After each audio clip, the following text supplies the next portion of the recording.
Two moon landings in less than a week have turned the spotlight again on space startups. NASA is leaning on private companies to send scientific payloads to the lunar surface at a lower cost before the US sends astronauts there around 2027. So, who are the startups competing to offer their services? 3, 2, 1, ignition, and liftoff. Intuitive Machines' mission last year became the first US touchdown on the lunar surface in more than half a century. CS lunar lander separation confirmed. Led by former NASA employees, its second lunar lander, Athena, on Thursday apparently landed on its side near the south pole of the moon. It rendered the mission off-nominal.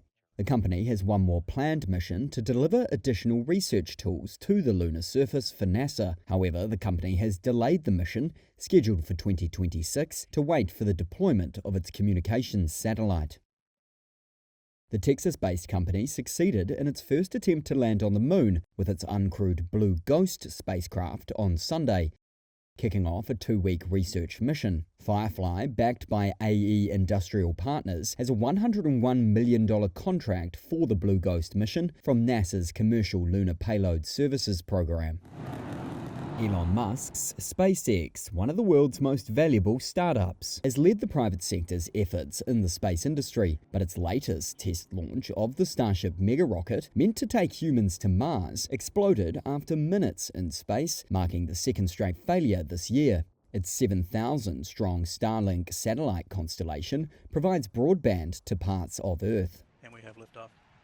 Behind SpaceX, Rocket Lab, founded by New Zealander Peter Beck, is the most frequent private launcher of rockets. It's widely considered to be one of the more promising new space companies and is currently developing a medium-lift rocket called Neutron to carry heavier payloads to space.